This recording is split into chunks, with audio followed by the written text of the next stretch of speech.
All right, everybody, welcome to another week here on the Patterson Report podcast. I'm Brandon.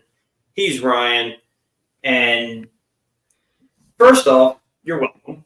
Typically, we do these on Thursdays. And I was planning to do it on Thursday, but Ryan had the great idea of like, look, man, people want to watch week one. Like, let's get this out of the way Wednesday.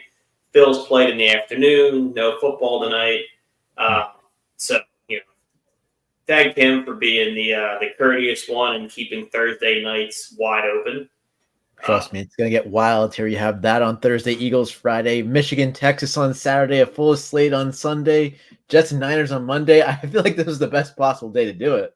Yeah, there's not another day to where look, and I'm pretending to be a considerate person. You and I didn't want to do a podcast in the middle of week one, game one of the NFL season, so I'm grandstanding a bit to make it seem like this was some kind of philanthropic effort. We didn't want to stop watching a game and do a pod either.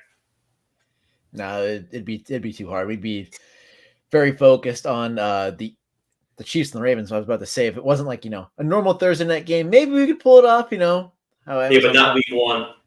Not week one. This is my TV's behind me. I'd be doing the whole podcast like this. Well, I'd be like this. I was like this in North Dakota State, Colorado. So like, yeah, we did it last week. Yeah, we can't handle it. So we're gonna do it on Wednesday, and we are 48 hours away from the kickoff of the Eagles 2024 season in Brazil. The team left today from all the social media posts I've been seeing. It feels weird. I mean, I'm so stoked that the Eagles play on Friday, but there's something about it not being like stateside that it almost feels like an exhibition game a little bit. I know it's not, but it has that kind of feel. Oh my goodness, of course it does. I mean, that one last year, the Jets and the Dolphins, that Friday afternoon one on Black Friday, that felt so out of place. Like it just felt so strange. Like you're sitting at work, you're like, there's NFL on, and then work, till 5, and there's NFL on in the afternoon. I'm like, what is going on here? But same vibes this year with the Eagles playing over in Brazil. So I think we've talked about the Brazil part of it enough, and Darius Slay's covered it plenty. He had to apologize to the country of Brazil. I don't know if you saw that, but he very correctly pointed out that this is bullshit. It's stupid. And we shouldn't be doing a game in Brazil amidst all the corruption, the gang violence, and the wildfires. And he was kind of chastised for pointing out what I think is the obvious. But unless you have something really pressing about the location, I'm itching to get into like real life Eagles regular season football. Let's get into it. I'm just happy we play on Monday the next week. Get these guys a little bit of extra rest. I think Packers play on Sunday, so yeah, it's a quicker turnaround. We've got a 10-day break, which is nice.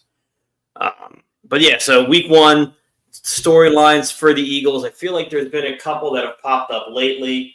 The one that gets taken a little bit out of context, I thought, was Jalen Hurts kind of remarking at how he has a lot more agency with this offense this year. Obviously Jason Kelce was a little bit of a quarterback from the center position, which I don't think Jalen meant as a dig, but it was taken that way. So what are you looking for from him week one as he squarely becomes the architect of this offense? I mean, leadership. He gets questioned for his leadership, for the way he talks, the robotic memes all throughout last season. I just want to see him come out and lead this offense. The Packers are going to be a challenge, but I think the Eagles have enough offensive firepower to get it done. So I just want to see him lead. Like that's what I want. I want him to silence the doubters. The play's there, but it's just the leadership. It's something I would love to see. I know Saquon's gonna be back there. Like it's just one of those things where I'm just excited to get to this, but I just want to see him lead after the collapse last season. Same. And I think it's, I've largely given him a pass on last year because I think there were things so far out of his control. And I think a lot of the the noise around him being, him and Nick having a strained relationship, him, I don't have any character concerns with Jalen Hurts whatsoever. I mean, anybody who does, I think you're really digging too deep into this. The one thing that I think I would like to see now that you do have this, leadership vacuum with Jason Kelce gone is, and it's the same thing I asked for Joel Embiid too. You can't always be able to lead your way. Like you can't always. You're the quarterback of the team. You can't always afford to be quiet, stoic, like kind of mysterious in a sense. Like, you have to be a little bit more out there. You have to be a little bit more vocal. Because if people don't know what you think, that's going to become a problem when now you're the only guy. Like, last year he did those press conferences and it'd be real, like I said, stoic is the best way to put it. He's too stoic. And when you had a vibrant, bright, larger-than-life leader, you could afford to take that back seat. Well, now that he's gone, it falls on you to then become a version of that guy. He'll never be Jason Kelce. They're different people, but I mean, you got to come out of your shell a little bit, I think. Yeah, 200%. I mean, with Kelce gone, with Fletch gone, like, this team needs someone to step up on both sides of the ball. It's not just offense, but, like, they need leaders. And, like, Brandon Graham's there, of course. He'll probably step into that role naturally. And then the offensive line will help out Jalen Hurts. But and then Slay in the back end as a corner again. Yeah. I mean, as a there's people in place to, make this all happen. Yeah, the one I'm sorry. Oh, no, I was just saying it's just a matter if they will or not. That's the one I'm excited about is Jordan Mailata. I think he's somebody, and we've said this 4 or 5 times in the offseason, he's somebody that, like, when given a voice now in that captain's room, in that offense, I think he's somebody who's going to really, really grab it and, kind of feel comfortable in that role.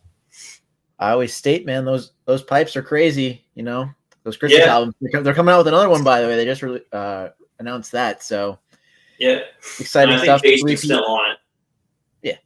Yeah, even though he's retired, he's still going to be on it. Of course, he said he's going to be around as much as he possibly can without pay, so it doesn't like hamper the media contract side of things. So he's not coaching. Yeah. He's towing a line here.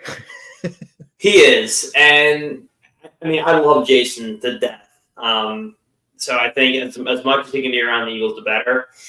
It does have slight going back to visit your high school vibes. I'm cool with it. All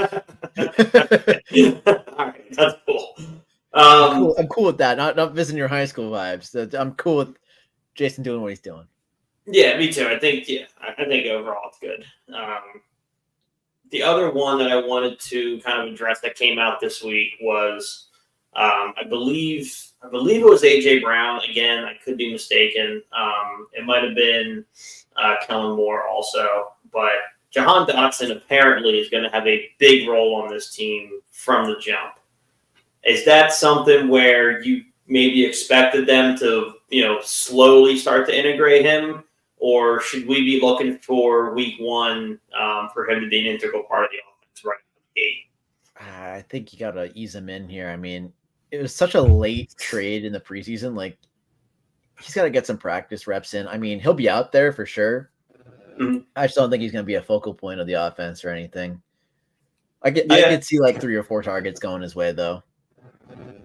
I mean, for a third receiver, it's not bad. No. And I mean, I'm kind of with you. I think the thought process was that he's going to have. I think maybe the word.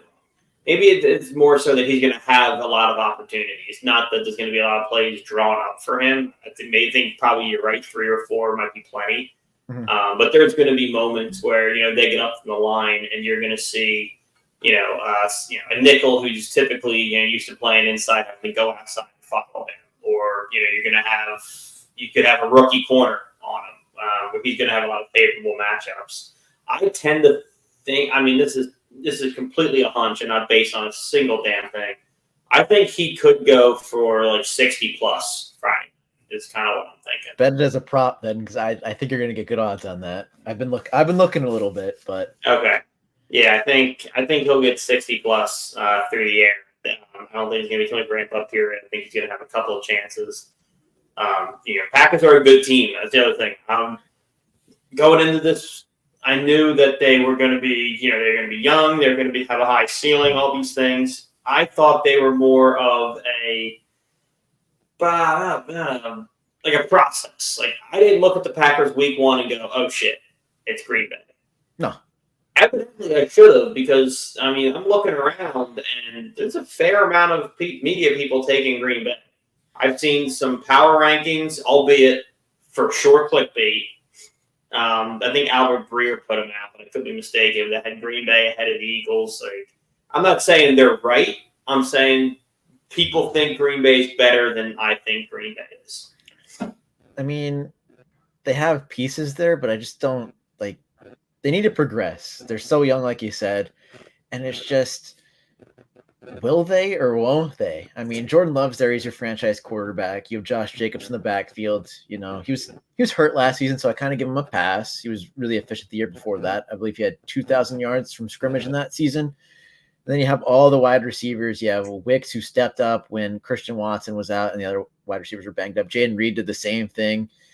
I mean, you have a lot of talent there, and you have a lot of talent on defense as well. I think A.J. Brown and Jair Alexander are going to have a couple of battles this Friday night, and I'm excited for that. But there are some holes on this Packers team that the Eagles could pick on.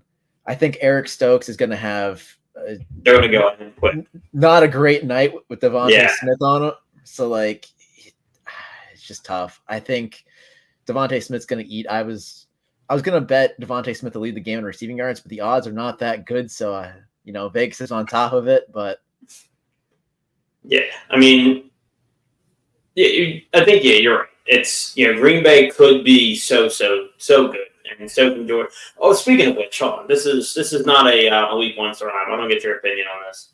I was watching, which is my own fault. I think it was First Take.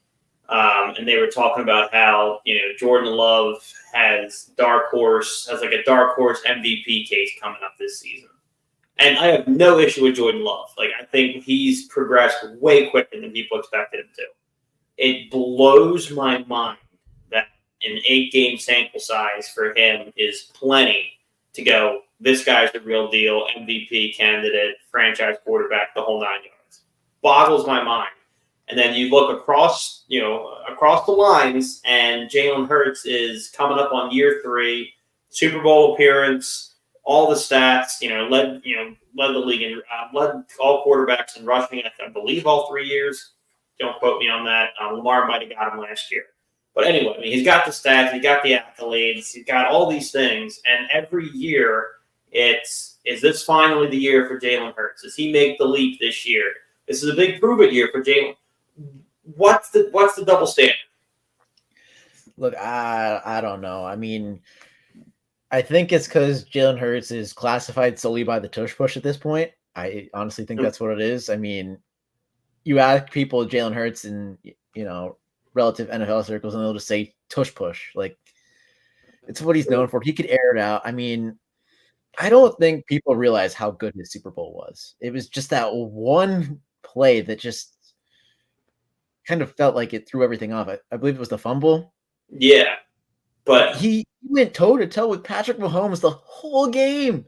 You go back and watch it. It's ridiculous. Like it was the second best performance ever in a Super Bowl by a quarterback, QBR, behind Nick Foles. That's how good he was.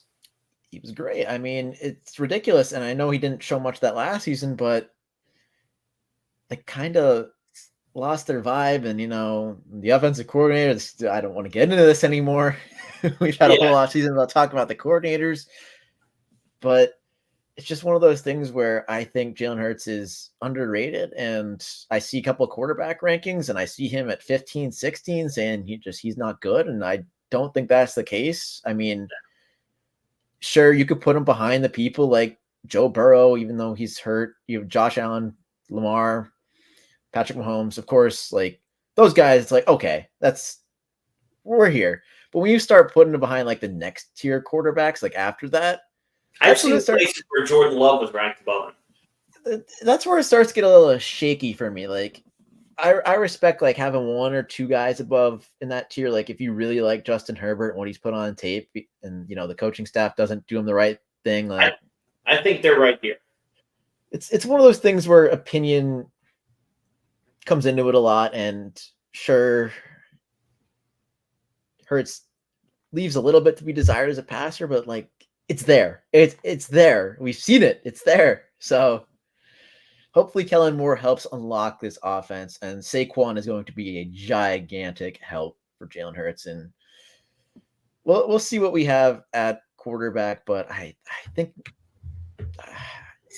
he's better than Jordan Love. I don't know the dark horse MVP candidates. If I had to pick one, it'd be Anthony Richardson and just bank on he could stay healthy because he's ridiculous. But like, I think Jordan Love needs like an alpha wide receiver because sure they have three really good ones, actually four if you count Wicks, but are any of them like a true alpha? Like I don't think he has that. Would be Christian Watson probably. I know, but like it's just like he's not on the level of an AJ Brown or CV Lamb or Devontae or even what Patrick Mahomes has from Rashee Rice. I don't think he's on that level either. So no. So like he just needs that. He needs that guy, and I don't know if he's gonna get it, but I don't either. But we have a guy who's going to be tasked with covering those guys, at least over the middle. And I realize now that I made a terrible typo. That Nakobe Dean is in fact your starting linebacker this week with the absence of Devin White. Not traveling with the team, in part due to an injury, but I'm sure you've heard the same rumblings that I've heard the last couple of days as well, and that is that injury or not, Nakobe Dean has considerably outplayed Devin White in camp, which is both great news because maybe Nakobe Dean is finally showing some flashes of why he was so highly touted out of Georgia. But also some not great news considering the commitment made to Devin White in the offseason. Look, I don't know how big of a PFF guy you are. I'm a little bigger than most. Like I like the advanced stats and some of the grades, especially for offensive linemen. But Devin White's PFF grade last year was really bad. Like there's no sugarcoating it. I could get an exact number. I will here in a second, but I believe it was in the 30s, and like you don't see many in the 30s. Like 60s is like, okay, it's, it kind of feels like league average, 70s above, 80s great, and then 90 is basically an Aaron Donald kind of number. Yeah. It feels like, but he just hasn't been living up to his draft stock. He went 5 overall, and, he got overshadowed on that Super Bowl team, and he had a year. Like there were, I remember a season where like people were talking about that. Oh yeah, that he was like the next big thing at middle linebacker. I remember that. And I think that's what we were retroactively paying for. You're paying for the guy he once was, and I get that, when you make those fringe moves in the offseason, that's how you have to operate. Mm-hmm. You're hoping that one day he can turn into what he once was.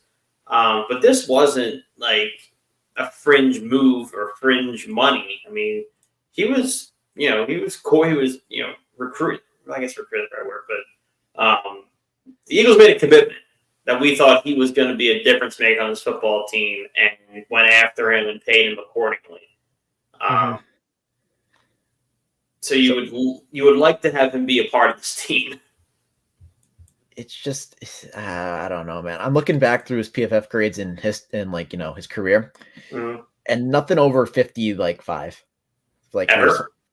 Forever for a season. So like that's kind of crazy. And his run defense was in the 30s last year. His overall grade was 46. So his run defense, which we need our linebackers to fill up those gaps. And if he's not doing that, then so I'm cautiously optimistic here for Nakobe Dean. Can you look up Nakobe for the games that he did play? Yep. I mean, I know he's missed some serious time. I'm just curious to see a comparison of when he was able to be on the field, what he graded out as. He graded out as a great linebacker in run defense and pass rush, and he lacked in the coverage area. That's where he got dinged in most of his grade. But he posted grades in the 80s for pass rush and run defense last season. Oh, okay. So what What was his coverage grade? If you didn't get off the screen. 49. Okay. Yeah, so like, and linebackers get the most attention when they find themselves in coverage and getting burnt, and yeah, that's probably what it was. Like, so we still have a promising player in Nakobe Dean. Like, it's not like it's like, oh, he beat Devin White. There's nothing to be optimistic about. There's a player in there. I said this before. There's something with Nakobe Dean that, hopefully Vic Fangio could help unlock, because let's face it, these guys didn't get good coaching last year. No, none of them did. And there's, because it looks like it's going to be Nakobe Dean, Zach Bond, and I'm blanking on somebody. Oren Burks? Maybe. It doesn't sound familiar. I forget who was the other starting linebacker for this week. Well, you look at that, I'll talk about, Zach Bond. I thought Zach Bond was brought in to be a special teamer, but he's starting a linebacker now, so added value there because he's a special teams ace. At least he was in New Orleans, and now he is with Philadelphia, earned a starting role, and I'm excited to see what he could do. I thought he was a really underrated addition in the offseason. I thought it was going to be for special teams, like I said, but he's flashed linebacker as well as time in New Orleans. So I'm excited to see what this linebacking core has, but at the same time, I say it every time. Every time we do one of these, I'm cautiously optimistic. There's not a whole lot of resources invested. So go ahead. We're both stupid. So with the 3-4, both of your edges are going to line up that way. Which both of us are just dense. So it's Bryce Huff, Zach Bond, Nakobe Dean, and Josh Sweat. We were thinking 4-3. Yeah, with a true three-man linebacking core. I am concerned about Bryce Huff though. Look, I mean, he's never been. No one's ever asked of him as much as we're about to ask of him this season. That's just the way that it is. He was a pass rush weapon for the Jets, and he wasn't really asked to be anything more than that.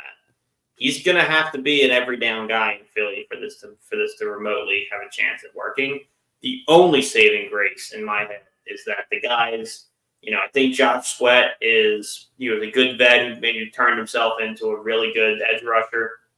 And Brandon Graham is the closest thing that this team still has to Jason Kelce. So I'm hoping with the veteran tutelage of those two, they'll be able to get something out of them that the Jets didn't know about.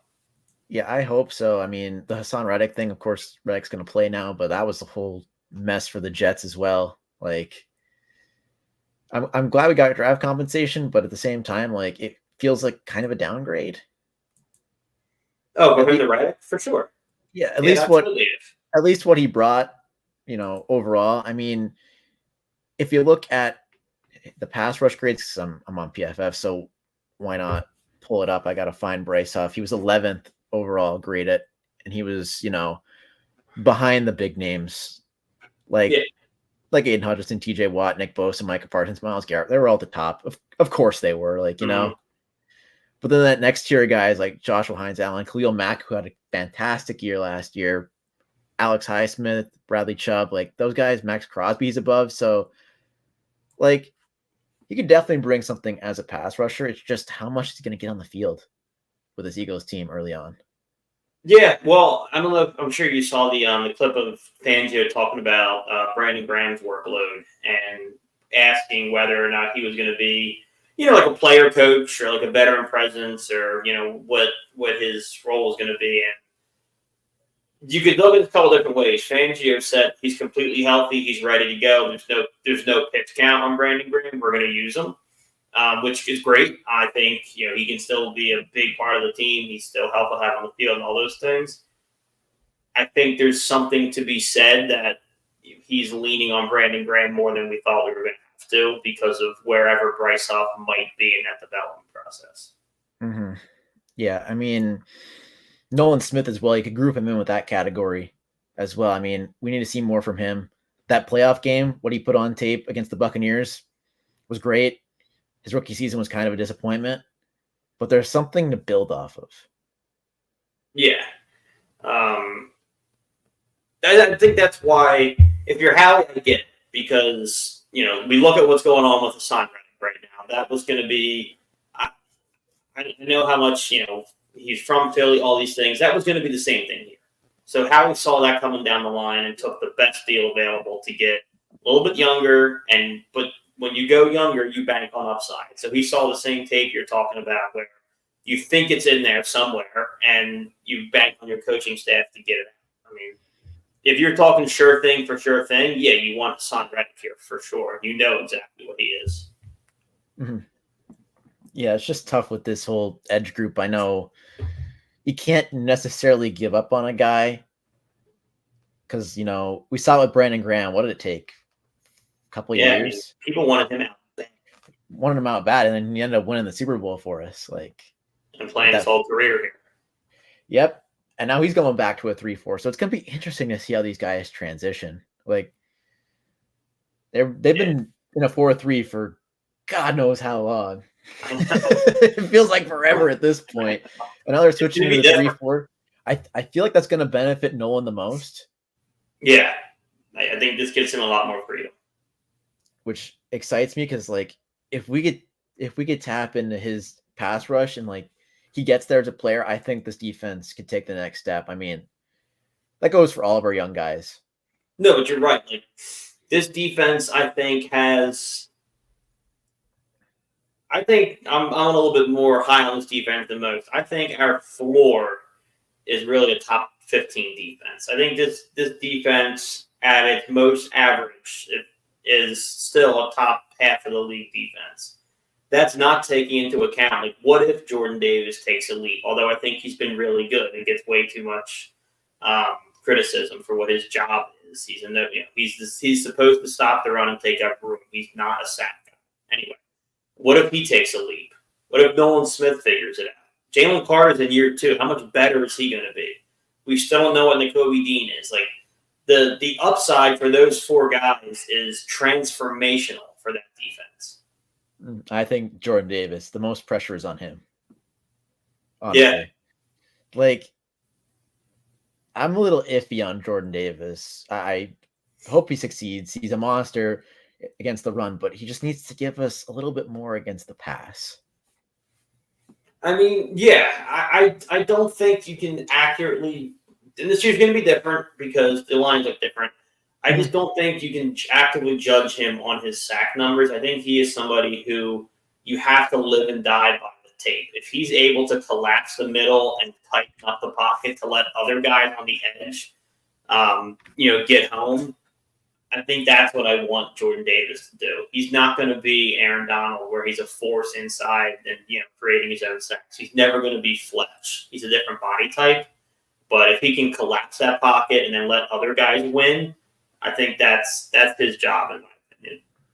Mm-hmm. I just feel like Milton Williams. I'm a big Milton Williams guy, and he's going to get a lot of runs. He'll be able to shine. It's just it's year 3 for Jordan Davis, and I just want a little bit more, Yeah, I agree. I mean, we'll see. Hopefully week 1 is kind of a coming out party for a lot of people. Like I said, I'm most excited. The offense is going to be a lot of fun to watch, but I'm most excited about the defense because we have no idea what it's going to be. The offense, the expectations are sky high. The defense, I don't think anybody really knows what to expect. So I'm excited and I'm hoping to be pleasantly surprised by that.